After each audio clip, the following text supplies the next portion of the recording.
ഈശോ മിശിഹായ്ക്ക് സ്തുതിയായിരിക്കട്ടെ. പ്രിയപ്പെട്ടവരെ, ദിവ്യകാരുണ്യ വിമോചന യാത്രയുടെ 14-ാമത്തെ ദിവസത്തിലേക്ക് ഒത്തിരി സന്തോഷത്തോടെ പ്രാർത്ഥനയോടെ നിങ്ങളെ ഞാൻ സ്വാഗതം ചെയ്യുന്നു. അനുഗ്രഹീതമായ ഈ യാത്രയിൽ ഒരുമിച്ച് നിങ്ങൾ വരുന്നതിന് ഞാൻ ദൈവത്തിന് നന്ദി പറയുന്നു. നമ്മുടെ എല്ലാവരുടെയും ഒരുമിച്ചുള്ള പ്രാർത്ഥന നമ്മുടെ വ്യക്തിജീവിതത്തെയും സഭാജീവിതത്തെയും ശക്തിപ്പെടുത്തും എന്ന് നമുക്ക് പൂർണ്ണമായും കർത്താവിൽ പ്രത്യാശ അർപ്പിക്കാം. 14-ാമത്തെ ദിവസത്തിൽ നമ്മൾ ചിന്തിക്കാനായിട്ട് എടുക്കുന്നത് പഴയ നിയമത്തിലെ ലേവ്യരുടെ പുസ്തകം 1 മുതൽ 7 വരെ അധ്യായങ്ങളിൽ വിവരിക്കുന്ന പഴയ നിയമത്തിലെ 5 ബലികളെക്കുറിച്ചാണ്. ലേവ്യരുടെ പുസ്തകം 1-ാം അധ്യായം മുതൽ 7-ാം അധ്യായം വരെ ഇസ്രായേൽ ജനത്തിന് വേണ്ടി ദൈവം 5 പ്രധാനപ്പെട്ട ബലികൾ സ്ഥാപിച്ചതായിട്ട് നമ്മൾ കാണുകയാണ്. കത്തോലിക്ക സഭയുടെ ദൈവശാസ്ത്രം അനുസരിച്ച് കാൽവരിയിൽ ഈശോ അർപ്പിച്ച അവിടുത്തെ ആ യാഗം, കുരിശുമരണം, കേവലം ഒരു സംഭവം എന്നതിനപ്പുറത്ത് ഈ 5 പഴയ നിയമ ബലികളുടെ പൂർണ്ണമായ പൂർത്തീകരണം കൂടിയാണ്. പഴയ നിയമത്തിലെ 5 ബലികളും യേശുവിൻ്റെ കുരിശിലെ ബലിയിൽ പൂർത്തിയാവുകയാണ്. എങ്ങനെയാണ് നമ്മൾ ദിവ്യകാരുണ്യം ഈ ബലികളുടെ പൂർത്തീകരണമായിട്ട് മാറുന്നത് എന്ന് നമ്മളൊന്ന് കാണാൻ ശ്രമിക്കുകയാണ് ഇന്നത്തെ എപ്പിസോഡിൽ. പഴയ നിയമത്തിലെ യഹൂദൻ്റെ ഈ ബലി, 5 ബലികളും ആ ബലികൾ ഓരോ പ്രത്യേക സാഹചര്യങ്ങളിൽ അർപ്പിക്കപ്പെടാൻ വേണ്ടി ദൈവം നിർദ്ദേശിച്ചവയാണ്. അതിലെ ആദ്യത്തേത് നമ്മൾ ലേവ്യരുടെ പുസ്തകം 1-ാം അധ്യായത്തിൽ കാണുന്നത് ദഹനബലി എന്നാണ്. ബേൺട്ട് ഓഫറിങ്, ദഹനബലി. അതിന് ഹീബ്രുവിൽ വിളിക്കുന്ന പേര് ഓല എന്നാണ്. OLAH, ഓല. പഴയ നിയമത്തിൽ ഇത് ദൈവത്തിന് ഒരാൾ നടത്തുന്ന പൂർണ്ണമായ ആത്മസമർപ്പണത്തിൻ്റെ പ്രതീകമായ ബലിയായിരുന്നു. ഇതൊരു സെൽഫ് ഓഫറിങ്ങിന് തുല്യമാണ്. ഒരാൾ സ്വയം അർപ്പിക്കുന്നതിന് തുല്യമാണ്. ഒരു ഊനമില്ലാത്ത മൃഗത്തെ ബലിപീഠത്തിൽ വെച്ച് പൂർണ്ണമായും ദഹിപ്പിക്കും. അതുകൊണ്ടാണ് അതിനെ ദഹനബലി എന്ന് പറയുന്നത്. അതുകൊണ്ട് ആ മൃഗം പൂർണ്ണമായി ഇല്ലാതാവും. അതൊരാൾ തന്നെ പൂർണ്ണമായി ദൈവത്തിന് സമർപ്പിക്കുന്നതിൻ്റെ പ്രതീകമായിരുന്നു. ആ ബലിയിൽ നിന്ന് ബലിവസ്തുക്കൾ ആർക്കും ഭക്ഷിക്കാൻ കിട്ടില്ല, ഭക്ഷിക്കാൻ പാടില്ല. പൂർണ്ണമായ ആരാധനയായിട്ട് ദൈവത്തിന് സമർപ്പിക്കുന്നതാണത്. ഇനി എങ്ങനെയാണ് ഈ ദഹനബലി കർത്താവായ യേശുവിൻ്റെ കുരിശിലെ ബലിയിൽ പൂർത്തിയായത്? കുരിശിൽ ഈശോ പിതാവായ ദൈവത്തിന് തന്നെ സമ്പൂർണ്ണമായി സമർപ്പിച്ചു. എല്ലാം അവിടുന്ന് സമർപ്പിച്ചു. തൻ്റെ ശരീരം, തൻ്റെ രക്തം, അവസാന തുള്ളി രക്തം കഴിയുമ്പോൾ പിന്നെ അവൻ്റെ വിലാവിൽ നിന്ന് വെള്ളം ഒഴുകി. അവൻ്റെ വസ്ത്രങ്ങൾ പട്ടാളക്കാർ പങ്കിട്ടെടുത്തു. അവൻ്റെ അമ്മയെ യോഹന്നാന് കൊടുത്തു.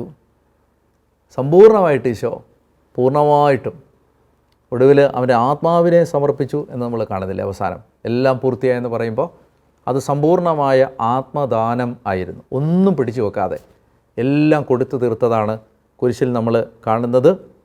അങ്ങനെ ഈശോ സത്യത്തിൽ കുരിശിൽ നടത്തിയത് ഒരർത്ഥത്തിൽ ഒരു ദഹനബലിയാണ്, ഒരു ബേൺഡ് ഓഫറിംഗ് ആണ്. അപ്പോൾ അതുകൊണ്ട് തന്നെ വിശുദ്ധ കുർബാന നമ്മളെ സംബന്ധിച്ചും നമ്മുടെ ജീവിതം സമ്പൂർണ്ണമായി ദൈവത്തിന് സമർപ്പിക്കുന്നതിൻ്റെ ഒരു പ്രഖ്യാപനമാണ് കുർബാന. നമ്മൾ കുർബാനയിൽ നിൽക്കുമ്പോൾ നമ്മൾ കർത്താവിനോട് നമ്മൾ പറയാതെ പറയുന്നത് എന്താണ്? ദൈവമേ, എൻ്റെ ജീവിതവും ഞാൻ നിനക്ക് പൂർണ്ണമായി സമർപ്പിക്കുന്നു എന്ന ഒരു ദഹനബലി പോലെ സമർപ്പിക്കുന്നു എന്ന ഒരു ഭാവമാണ് പരിശുദ്ധ കുർബാനയിൽ വരേണ്ടത്. ഈശോ അങ്ങനെയാണ് അത് അർപ്പിച്ചത്. ഇനി നമ്മൾ ലേവ്യരുടെ പുസ്തകം 2-ാം അധ്യായത്തിലേക്ക് പോകുമ്പോൾ അവിടെ കാണുന്ന ബലിയാണ് ധാന്യ ബലി. ഇംഗ്ലീഷിൽ അതിന് ഗ്രെയിൻ ഓഫറിംഗ് എന്നും പറയും, മീൽ ഓഫറിംഗ് എന്നും പറയും. ഹീബ്രുവിൽ അതിൻ്റെ പേര് മിൻഖ എന്നാണ്. MINCHAH, മിൻഖ, ധാന്യബലി. പഴയ നിയമ ബലികളിൽ 5 ബലികളിൽ രക്തം ചിന്താത്ത ഏക ബലിയാണ് ധാന്യബലി. എന്തൊക്കെയാണ് അർപ്പിച്ചിരുന്നത്? നേരിയ മാവ്, അത് പുളിപ്പില്ലാത്തപ്പം ഉണ്ടാക്കും. നേരിയ മാവ്, ഒലിവെണ്ണ, കുന്തിരിക്കം തുടങ്ങിയവയായിരുന്നു ധാന്യബലിക്കായി ഉപയോഗിച്ചിരുന്നത്. ദൈവം മനുഷ്യനെ പരിപാലിക്കുന്നതിനുള്ള നന്ദി സൂചകമായിട്ടാണ് ഈ ബലി അർപ്പിച്ചിരുന്നത്. അതായത് ദൈവം നമ്മളെ വഴി നടത്തുന്നതിന് നമ്മൾ ദൈവത്തിന് നന്ദിയും സ്തോത്രവും സമർപ്പിക്കുന്നതിൻ്റെ ഒരു പ്രതീകമാണ് ഈ ധാന്യബലി. മിക്കവാറും തന്നെ ദഹനബലിയോടൊപ്പമാണ് ഈ ധാന്യബലി അർപ്പിച്ചിരുന്നത്. അപ്പോൾ അതിൻ്റെ വിശദാംശങ്ങളാണ് ലേവ്യരുടെ പുസ്തകം 2-ാം അധ്യായത്തിൽ നമ്മൾ കാണുന്നത്. പരിശുദ്ധ കുർബാനയിൽ എങ്ങനെയാണ് ഈ ധാന്യബലി പൂർത്തിയായതെന്ന് ചോദിച്ചാൽ, യഥാർത്ഥത്തിൽ വിശുദ്ധ കുർബാനയിൽ അർപ്പിക്കപ്പെടുന്ന അപ്പവും വീഞ്ഞും ഈ ധാന്യബലിയുടെ പൂർത്തീകരണമാണ്. കുർബാനയിൽ നമ്മൾ അർപ്പിക്കുന്നത് അപ്പവും വീഞ്ഞുമാണ്. അപ്പോൾ യഥാർത്ഥത്തിൽ ഇത് പഴയ നിയമത്തിലെ ധാന്യബലിയുടെ പൂർത്തീകരണമാണ്. ലത്തീൻ കുർബാനയിൽ പുരോഹിതൻ ഈ ഓഫർ ട്രീ കാഴ്ച സമർപ്പണം നടത്തുന്ന സമയത്ത് പറയുന്നുണ്ടല്ലോ, fruit of the earth and work of human hands, it will become for us the bread of life എന്ന് പറഞ്ഞാൽ ഭൂമിയുടെ ഫലവും മനുഷ്യൻ്റെ അധ്വാനവുമായ ഈ രഹസ്യങ്ങൾ ഞാൻ നിനക്ക് കാഴ്ചവെക്കുന്നു. അപ്പോൾ നമ്മൾ ഈ ക്രിസ്തുവിൻ്റെ ബലിയാണ്, ക്രിസ്തു സമർപ്പിച്ച ബലിയാണ് എങ്കിലും നമ്മുടെ എല്ലാ അധ്വാനവും നമ്മുടെ പരിശ്രമങ്ങളും നമ്മുടെ പ്രാർത്ഥനകളും നമ്മുടെ വേദനകളും നമ്മുടെ ജീവിത സാഹചര്യങ്ങളുമെല്ലാം ഇതിനോട് ചേർത്ത് വെക്കുന്നു എന്നാണ് ആ പ്രാർത്ഥനയുടെ അർത്ഥം. അപ്പോൾ അതുകൊണ്ട് ഈ രക്തരഹിതമായ ബലി കർത്താവ് ഈശോ മിശിഹ അപ്പത്തിൻ്റെയും വീഞ്ഞിൻ്റെയും സാദൃശ്യത്തിൽ നമുക്ക് വേണ്ടി തൻ്റെ ബലിയെ സമർപ്പിച്ച് തന്ന ആ അന്ത്യത്താഴ ബലിയെ സൂചിപ്പിക്കുന്നതാണ്. അതുകൊണ്ട് നമ്മൾ ഈ കുർബാന അർപ്പിക്കുമ്പോൾ യഥാർത്ഥത്തിൽ ഇത് പഴയ നിയമത്തിലെ ഒരു ധാന്യബലിയുടെ ഒരു പൂർത്തീകരണം കൂടിയാണ് എന്ന് നമ്മൾ മനസ്സിലാക്കണം. ഇനി ലേവ്യരുടെ പുസ്തകത്തിൻ്റെ 3-ാമത്തെ അധ്യായത്തിൽ നമ്മൾ കാണുന്ന ബലിയാണ് സമാധാന ബലി, അല്ലെങ്കിൽ സ്തോത്രബലി എന്നും അതിനെ പറയാറുണ്ട്. കൃതജ്ഞതാ ബലി, പല പേരുകളിൽ പറയാം. സമാധാന ബലി, അല്ലെങ്കിൽ അതിനെ സ്തോത്രബലി എന്ന് പറയാം. അതുപോലെ കൃതജ്ഞതാ ബലി എന്ന് പറയാം. ഇംഗ്ലീഷിൽ peace offering, thanksgiving offering, ഹീബ്രുവിൽ അതിനെ തോദ എന്നാണ് പറയുന്നത്. TODAH, തോദ എന്നാണ് അതിനെ വിളിച്ചിരുന്നത്. പഴയ നിയമത്തിൽ ഈ ബലി ദൈവത്തിൽ നിന്ന് ഒരു മനുഷ്യൻ സ്വീകരിച്ച അനുഗ്രഹങ്ങൾക്ക് നന്ദി സൂചകമായിട്ട് അർപ്പിച്ച ബലിയാണ്. ഇതൊരു നന്ദി സൂചകമായിട്ട് സമർപ്പിച്ച ബലിയാണ്. ഈ അർപ്പിക്കുന്ന ആ ബലിയുടെ ആ ബലിമൃഗത്തിൻ്റെ മാംസം പുരോഹിതനും ഭക്ഷിക്കാമായിരുന്നു. അതുപോലെ തന്നെ ബലിയർപ്പകനും അത് കൊടുക്കുന്ന ആ ബലി അർപ്പിക്കാൻ ആ മൃഗത്തെ കൊണ്ടുവരുന്ന ആൾക്കും അത് ഭക്ഷിക്കാമായിരുന്നു. ഇനി ഇതിൻ്റെ ഈ പറയുന്ന ആദ്യത്തെ ആ സമാധാന ബലിയുടെ ഒരു വകഭേദമാണ്, വേറൊരു ഫോമാണ് സ്തോത്രബലി. തോതാന്ന് ഞാൻ പറഞ്ഞ സ്തോത്രബലി. അത് പുളിപ്പില്ലാത്ത അപ്പം ഉപയോഗിച്ചാണ് ആ സ്തോത്രബലി അർപ്പിച്ചിരുന്നത്. ഈ മിശിഹായുടെ കാലം എത്തുമ്പോഴേക്കും യഹൂദ റബ്ബിമാർ ഇങ്ങനെ പ്രവചിച്ചിരുന്നു, ഇങ്ങനെ പറയുമായിരുന്നു, മിശിഹായുടെ കാലം എത്തുമ്പോഴേക്കും ഈ തോത മാത്രമേ ഉണ്ടാകൂ എന്ന് പറഞ്ഞാൽ സ്തോത്രബലി മാത്രമേ ഉണ്ടാകൂ, ബാക്കി എല്ലാ ബലികളും ഇല്ലാതാവും എന്ന് യഹൂദ റബ്ബിമാരുടെ ഇടയിൽ ഒരു ടീച്ചിങ് ഉണ്ടായിരുന്നു. എങ്ങനെയാണ് ഈ സമാധാന ബലി അല്ലെങ്കിൽ ഈ സ്തോത്രബലി എങ്ങനെയാണ് ക്രിസ്തുവിൻ്റെ ബലിയിൽ പൂർത്തിയാവുന്നതെന്ന് ചോദിച്ചാൽ, വിശുദ്ധ കുർബാനയ്ക്ക് ഗ്രീക്ക് ഉപയോഗിക്കുന്ന വാക്ക് യൂക്കരിസ്റ്റ് എന്നാണ്, യൂക്കരസ്തിയ. അതിൻ്റെ അർത്ഥം തന്നെ കൃതജ്ഞത അല്ലെങ്കിൽ സ്തോത്രം എന്നാണ്. വിശുദ്ധ കുർബാന ഈ സമാധാന ബലിയുടെ പൂർത്തീകരണമാണ്. ദൈവം നമ്മുടെ മേൽ വർഷിച്ച ദാനങ്ങൾക്കും നന്മകൾക്കുമെല്ലാം നന്ദി പറയുന്ന കൃതജ്ഞത, സ്തോത്ര, സമാധാന ബലിയാണ് പരിശുദ്ധ കുർബാന. ഇത് ദൈവത്തെയും മനുഷ്യരെയും തമ്മിൽ അനുരഞ്ജിപ്പിക്കുന്ന, ഒന്നാകാൻ സഹായിക്കുന്ന, അതുപോലെ തന്നെ ആ ബലിപീഠത്തിൽ നിന്നുള്ള വസ്തുക്കൾ പങ്കിട്ടെടുത്ത് ഭക്ഷിച്ചിരുന്നത് പോലെ തന്നെ നമുക്ക് ദൈവത്തിൽ നിന്ന് ദൈവത്തെ തന്നെ പ്രാപിക്കാൻ സഹായിക്കുന്ന ബലിയാണ് വിശുദ്ധ കുർബാന. നമുക്കതുകൊണ്ട് ഇത് ഈ 3-ാമത്തെ ബലിയുടെ പൂർത്തീകരണമായിട്ട് നമുക്ക് കാണാവുന്നതാണ്. ഇനി ലേവ്യരുടെ പുസ്തകത്തിൻ്റെ 4-ാം അധ്യായത്തിൽ നമ്മൾ കാണുന്നത് പാപപരിഹാര ബലിയാണ്. സിൻ ഓഫറിങ്, പാപപരിഹാര ബലി. അതിന് ഹീബ്രുവിൽ പറയുന്നത് ചത്താത്ത് എന്നാണ്, CHATTAT. എന്താണ് ഈ ബലി? പഴയ നിയമത്തിൽ ആരെങ്കിലും ഒരാൾ അബദ്ധവശാൽ പാപം ചെയ്തു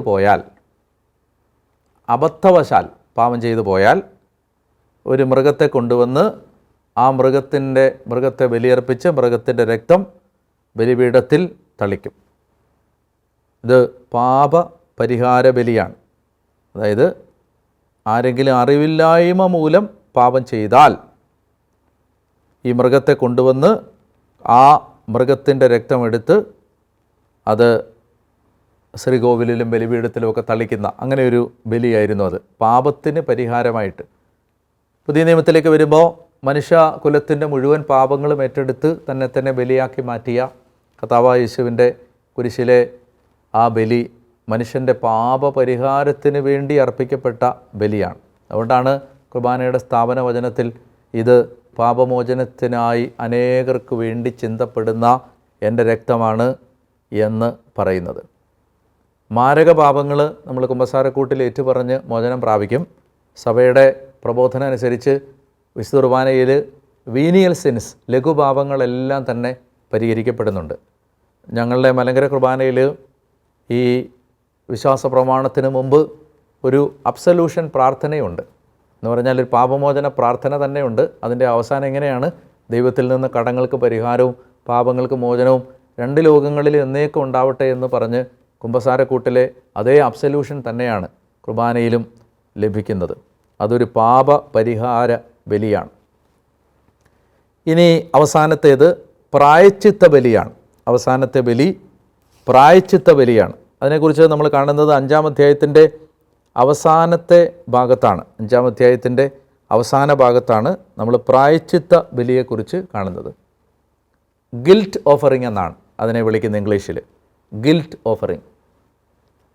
ഹീബ്രുവിൽ അതിനെ ആഷാം എന്നാണ്, ASHAM. പഴയ നിയമത്തിൽ ഇത് പാപപരിഹാര ബലിക്ക് തുല്യമാണ്. എന്നാൽ ഈ ബലി അതിൻ്റെ വ്യത്യാസം എന്താണെന്ന് ചോദിച്ചാൽ, ഇത് നഷ്ടപരിഹാരം ആവശ്യമായിരിക്കുന്ന ചില കുറ്റങ്ങളുണ്ട്. ഉദാഹരണത്തിന് ആരുടെയെങ്കിലും വസ്തു മോഷ്ടിച്ചെടുത്താൽ അതിന് നഷ്ടപരിഹാരം കൊടുക്കണം. ആരെങ്കിലും വഞ്ചിച്ചാൽ അതിന് നഷ്ടപരിഹാരം കൊടുക്കണം. അങ്ങനെ നഷ്ടപരിഹാരം കൊടുക്കണമെന്ന് ബാധ്യതയുള്ള പാപങ്ങൾക്ക് പരിഹാരമായിട്ട് അർപ്പിക്കപ്പെടുന്ന ബലിയാണ് പ്രായശ്ചിത്ത ബലി. കുറ്റം ചെയ്തയാൾ നഷ്ടപരിഹാരവും പിഴയും കൊടുത്തതിന് ശേഷം ഈ മൃഗത്തെ പ്രായശ്ചിത്തമായിട്ട് അർപ്പിക്കണം. എന്ന് പറഞ്ഞാൽ നമ്മൾ ഏത് പാപം ചെയ്യുമ്പോഴും നമുക്ക് അത് മനുഷ്യരോട് ചെയ്യുന്നൊരു ദ്രോഹമുണ്ട്, ദൈവത്തോട് ചെയ്യുന്നൊരു ദ്രോഹമുണ്ട്. 2 തലമുണ്ടല്ലോ പാപത്തിന്. അപ്പം അങ്ങനെ വരുമ്പോൾ ഒരാൾ പാപം ചെയ്താൽ ഈ പാപം ആരോടാണ് ചെയ്തത് അയാൾക്ക് നഷ്ടപരിഹാരം കൊടുക്കണം, പിഴ കൊടുക്കണം. എന്നിട്ട് കർത്താവിനോട് പ്രായശ്ചിത്തം അപേക്ഷിച്ച് ഈ പ്രായശ്ചിത്ത ബലി അർപ്പിക്കണം. മനുഷ്യൻ്റെ പാപം ദൈവത്തിന് അനന്തമായ നീതിക്ക് വരുത്തിയ കടം വീട്ടാൻ ഒരു മനുഷ്യന് സാധിക്കില്ല എന്ന് നമ്മൾ സങ്കീർത്തനത്തിൽ വായിക്കുന്നുണ്ടല്ലോ. എത്രയായാലും അത് തികയില്ല, മനുഷ്യന് തൻ്റെ കടം വീട്ടാൻ കഴിയില്ല. അപ്പോൾ അതുകൊണ്ട് ക്രിസ്തു ഒരു പ്രായശ്ചിത്തമായി, നമ്മുടെ എല്ലാ പാപത്തിനുമുള്ള പ്രായശ്ചിത്തമായി തന്നെ കുരിശിൽ അർപ്പിച്ചു. അതുകൊണ്ട് നമ്മുടെ സഭയുടെ വിശ്വാസം അനുസരിച്ച് വിശുദ്ധ കുർബാന നമ്മുടെ പാപങ്ങൾക്കുള്ള പ്രായശ്ചിത്ത ബലി കൂടെയാണ്. നമ്മൾ ദൈവത്തോട് മനുഷ്യരോടും ചെയ്ത പാപത്തിൻ്റെ കടം വീട്ടാൻ ഈ ബലി പിതാവായ ദൈവത്തിന് അർപ്പിക്കുകയാണ്. പ്രിയപ്പെട്ടവരെ, ഈ 5 പഴയ നിയമ ബലികളും യേശുക്രിസ്തുവിൻ്റെ കുരിശിലെ ബലിയിൽ പൂർത്തിയായി. അതുകൊണ്ട് ഈ ബലിയിലൂടെയെല്ലാം പഴയ നിയമത്തിൽ മനുഷ്യന് കിട്ടിയിരുന്ന എല്ലാ കാര്യങ്ങളും അതിൻ്റെ പൂർണ്ണതയിൽ നമ്മളിലേക്ക് കടന്നു വരുന്നത് ഈ പരിശുദ്ധ കുർബാനയിലൂടെയാണ്. അതുകൊണ്ട് നമുക്ക് ഈ കുർബാനയിൽ പങ്കെടുക്കുമ്പോൾ എന്തെല്ലാം വിധത്തിലാണ് ഒരു കുർബാന നമുക്ക് അനുഗ്രഹമായിട്ട് മാറുന്നത്. അത് നമുക്ക് നമ്മളെ തന്നെ സമ്പൂർണ്ണമായി അർപ്പിക്കുന്നതിൻ്റെ പ്രതീകമാണ്. നമ്മൾ ദൈവത്തിൽ നിന്ന് കർത്താവിന് കൊടുക്കാതെ നമ്മളെ പിടിച്ചു വെച്ച് അല്ലെങ്കിൽ നമ്മളെന്തെല്ലാം ദൈവത്തിന് സമർപ്പിക്കാതിരുന്നോ അതിനെല്ലാം പരിഹാരമാണ് സമ്പൂർണ്ണമായ സമർപ്പണം. പിന്നെ രണ്ടാമതായിട്ട് നമ്മൾ കാണേണ്ടത് ഈ കുർബാന എന്ന് പറയുന്നത് ഒരു ദൈവം നമ്മളെ പരിപാലിക്കുന്നതിന് നമ്മൾ കർത്താവിന് നന്ദി പറഞ്ഞുകൊണ്ട് അർപ്പിക്കുന്ന ഒരു ധാന്യബലിയാണ്. പിന്നെ അതൊരു അനുരഞ്ജനത്തിൻ്റെയും സമാധാനത്തിൻ്റെയും ബലിയാണ്, സ്തോത്ര ബലിയാണ്, കൃതജ്ഞതാ ബലിയാണ്, അത് പാപപരിഹാര ബലിയാണ്, അത് പ്രായശ്ചിത്ത ബലിയാണ്. ഏതെല്ലാം തലങ്ങളിലാണ് വിശുദ്ധ കുർബാന യഥാർത്ഥത്തിൽ നമുക്ക് ഒരു അനുഗ്രഹമായിട്ട് മാറുന്നത്. അതുകൊണ്ട് നമുക്ക് ഇന്നത്തെ ദിവസം നമ്മൾ ഈ ചിന്തകൾ മനസ്സിൽ വെച്ചുകൊണ്ട് മുന്നോട്ട് പോകാം. നിങ്ങൾ മറന്നു പോകാതിരിക്കാൻ ഞാൻ ചില കാര്യങ്ങൾ ഒരിക്കൽ കൂടി ഒന്ന് ഓർമ്മിപ്പിക്കുകയാണ്. നമ്മൾ 40 ദിവസം നീളുന്ന ഒരു പ്രാർത്ഥനാ യാത്രയാണ് നടത്തിക്കൊണ്ടിരിക്കുന്നത്. ബൈബിളിൽ 40 ദിവസത്തെ പ്രാർത്ഥന വളരെ ശക്തിയുള്ള പ്രാർത്ഥനയാണ്. അതുകൊണ്ട് ഈ പ്രാർത്ഥനയിൽ പങ്കുചേരുമ്പോൾ നമുക്ക് ഒരുപാട് അനുഗ്രഹങ്ങൾ കിട്ടും. നമ്മുടെ ആത്മീയ ജീവിതം ഒരു പടി കൂടി ഉയരും. നമ്മളെപ്പോഴും ഓർത്തിരിക്കണം, എന്തെല്ലാം പ്രയാസം വന്നാലും നിങ്ങൾ മടുക്കരുത്. കാരണം ഇതിലൂടെ നമുക്ക് ലഭിക്കാൻ പോകുന്ന നന്മ അത്ര വലുതാണെന്ന് നിങ്ങൾ ഓർത്തോണം. അപ്പോൾ നമുക്ക് കുറച്ച് കഷ്ടപ്പെടേണ്ടി വരും. നമ്മൾ ഇതൊക്കെ ചെയ്യാൻ, അല്ലെങ്കിൽ പറയുന്ന ഭാഗമൊക്കെ വായിക്കാൻ, വചനം വായിക്കാൻ, പ്രാർത്ഥിക്കാൻ, വിശുദ്ധ കുർബാനയ്ക്കെന്നും മുടങ്ങാതെ പോകാൻ എല്ലാം കുറച്ച് കഷ്ടപ്പെടേണ്ടി വരും. പക്ഷേ അത് നിങ്ങൾ ഒരു വലിയ ആത്മീയ പോരാട്ടമായിട്ട് തന്നെ കാണണം. പൂർവികർക്ക് വേണ്ടി പ്രാർത്ഥിക്കാൻ ആ ചാർട്ട് ഫില്ല് ചെയ്യണം. പിന്നെ ആ പ്രെയർ ചൊല്ലണം. 1 മണിക്കൂർ ദിവ്യകാരുണ്യ ആരാധനയിൽ പങ്കെടുക്കണം. എന്നും മുടങ്ങാതെ കുർബാനയ്ക്ക് പോകണം. പൂർണ്ണ കുംഭസാരത്തിന് ഒരുങ്ങണം. നല്ല പ്രാർത്ഥനയിൽ ഈ ദിവസങ്ങൾ ചെലവഴിക്കാൻ കഴിയട്ടെ എന്ന് ഞാൻ പ്രാർത്ഥിക്കുന്നു. വലിയ ദൈവകൃപകൾ നേരുന്നു. നമുക്ക് ആരാധനയുടെ ആശീർവാദം സ്വീകരിക്കാനായിട്ട് ഒരുങ്ങാം.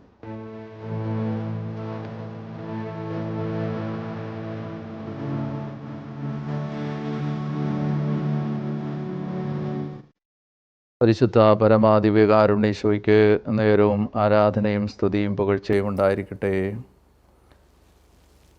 പ്രിയമുള്ളവരെ, സമ്പൂർണമായ ആരാധനയാണ് പരിശുദ്ധ കുർബാനയെന്ന് തിരിച്ചറിയാൻ, ദിവ്യകാരുണ്യത്തെക്കാൾ വലുതായി ഒരാരാധന ഇല്ലെന്ന് മനസ്സിലാക്കാൻ കർത്താവ് ഹൃദയം തുറക്കാൻ നമുക്ക് പ്രാർത്ഥിക്കാം. ദൈവമായ കർത്താവേ, 40 ദിവസം നീണ്ടു നിൽക്കുന്ന ഈ ആത്മീയ യാത്രയിൽ പങ്കുചേരാനുള്ള കൃപാവരം ഞങ്ങൾക്ക് തന്നതിന് ഞങ്ങൾ അങ്ങേക്ക് നന്ദി പറയുന്നു. ദൈവമേ, ഈ ശുശ്രൂഷയിൽ പങ്കെടുത്തുകൊണ്ടിരിക്കുന്ന ഈ പ്രിയ മക്കളെ ഈ സമയത്ത് അവിടുത്തെ മുമ്പിലേക്ക്, അവിടുത്തെ ഹൃദയത്തിലേക്ക് ചേർത്ത് വെക്കുന്നു. കർത്താവ് ആകർഷിച്ചാലല്ലാതെ ഞങ്ങൾക്ക് അങ്ങയുടെ അടുത്തേക്ക് വരാൻ കഴിയില്ല. ദൈവമേ, ആത്മീയ ദാഹം ഞങ്ങളിൽ വർദ്ധിപ്പിച്ച് തന്ന് അങ്ങേ സ്നേഹിക്കാൻ ഒരു കൃപ ഞങ്ങളിൽ തുറന്ന് ഞങ്ങളെ സഹായിക്കണം.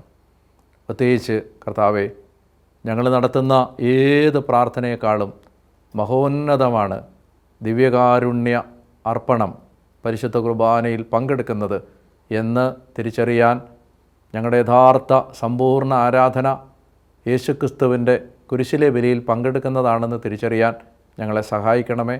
പ്രത്യേകിച്ച് പഴയ നിയമത്തിലെ എല്ലാ ബലികളും പുതിയ നിയമത്തിലെ ഈ കുരിശിലെ ബലിയിൽ പൂർത്തിയാവുമ്പോൾ ഞങ്ങൾക്ക് മനുഷ്യരെന്ന നിലയിൽ സമർപ്പിക്കാൻ കഴിയുന്ന ഏറ്റവും ഉന്നതമായ ആരാധനയാണ് പരിശുദ്ധ കുർബാനയെന്ന് മനസ്സിലാക്കാൻ ഞങ്ങളെ സഹായിക്കണമേ. അതിനായി എല്ലാ ഹൃദയങ്ങളെയും ഈ നാളുകളിൽ അവിടുന്ന് ഉണർത്തണമേ. ദിവ്യകാരുണ്യ ഭക്തി വർദ്ധിക്കാൻ ഈ ശുശ്രൂഷ ഇടയാക്കണമേ. അനേകരുടെ ജീവിതം പരിശുദ്ധ കുർബാനയോട് ബന്ധപ്പെട്ടതായി മാറാനും യഥാർത്ഥ ആരാധകരായി മാറാനും ദൈവമേ അങ്ങ് സഹായിക്കണം എന്ന് പ്രാർത്ഥിക്കുന്നു. പ്രിയമുള്ളവരെ, ഈ നിയോഗങ്ങളോടെ നമ്മുടെ എല്ലാ വേദനകളും യേശുവിന് കൊടുത്ത് നമുക്ക് ഇന്നത്തെ ആശീർവാദം സ്വീകരിക്കാം.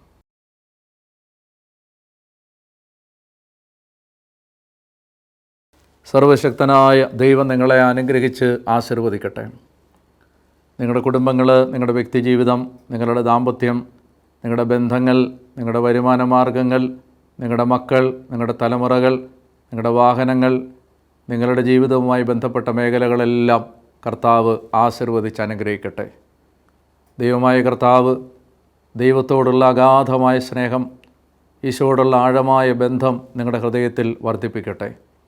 നിങ്ങളുടെ തലമുറകളിൽ, നിങ്ങളുടെ കുടുംബാംഗങ്ങളിൽ, പ്രിയപ്പെട്ടവരിലെല്ലാം കർത്താവിനോടുള്ള ഭക്തി വർദ്ധിക്കാനിടയാവട്ടെ. ദൈവസ്നേഹം നിറഞ്ഞവരായി നിങ്ങൾ മാറട്ടെ. നിങ്ങളുടെ ജീവിതത്തിൻ്റെ സകല വേദനകളും രോഗങ്ങളും തകർച്ചകളും ഞെരുക്കങ്ങളും കർത്താവ് എടുത്തു മാറ്റട്ടെ. യേശുവിൻ്റെ വിലയേറിയ തിരുശരീരത്തിൻ്റെ അനന്തമായ യോഗ്യതകളാൽ തന്നെ. ആമേൻ. പരിശുദ്ധ പരമദിവ്യകാരുണ്യത്തിന് എന്നേരവും ആരാധനയും സ്തുതിയും പുകഴ്ചയും ഉണ്ടായിരിക്കട്ടെ.